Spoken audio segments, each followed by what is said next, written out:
Good evening. It was a freaky Friday for the Indian markets as the equity benchmarks ended the week on a negative note due to disappointing quarterly earnings by the IT bellwether Infosys and below par revenue guidance. Infosys reported Q4 FY12 net profit of Rs 23.16 billion versus Rs 23.72 billion in the preceding quarter. Infosys consolidated revenue for Q4 FY12 stood at Rs 88.52 billion versus 92.98 billion in the previous quarter. The IT pack was battered today led by Infosys. The stock was down by approximately 12% while TCS, Wipro and HCL Tech too were hit hard. The IT indices on the BSE and the NSE were down by nearly 9%. The BSE Sensex was down by 238 points to close at 17,094 and the NSE Nifty was down by 69 points to close at 5,207. The India VIX on the NSE ended higher by 4.5% to close at 22.75. Among the BSE sectoral indices, IT index slumped by 8.8%, Tech index was down by 7%, Realty index and Banking index both fell by 1% each. On the other hand, Pharma index gained by 1% and FMCG index gained 0.6%. The BSE Midcap index fell by 0.7% while the BSE Small Cap index was down by 0.6%.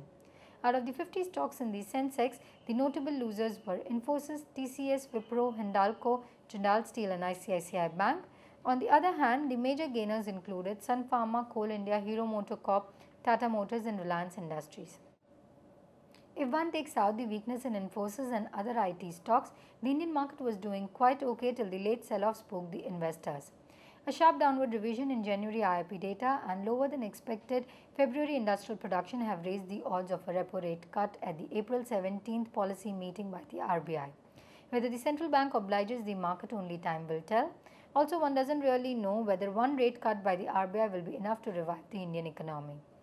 The government needs to take urgent steps to kickstart the investment cycle.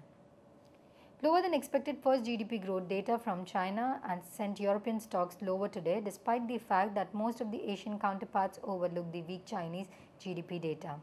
Spanish stocks and the government bonds came under renewed pressure after data showed a sharp rise in borrowing by the nation's bank from the ECB in March. Asian markets paired gains but closed firmly higher after weaker than expected Chinese GDP data sparked hope of more policy measures from the local authorities. China's Shanghai Composite Index was up by 0.1%, the Hang Seng Index climbed 1.6% and the Japan's Nikkei rose by 1.1%. Australia's S&P ASX 200 Index advanced by 0.8% while South Korea's Kospi added 0.7%. Asian markets closed with strong gains due to hopes of further stimulus from the Federal Reserve and expectations of soft landing in China. The upbeat trend across Asian markets were also underpinned by a failed rocket launched by the North Korea.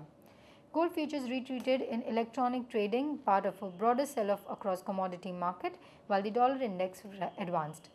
The euro, pound sterling and Australian dollar also declined. Oil dropped for the first time in 3 days, erasing a weekly gain after China's economy grew at the slowest pace in 11 quarters and Saudi Arabia's oil minister said the producer is determined to see low prices. Thank you. Wish you have a great evening ahead.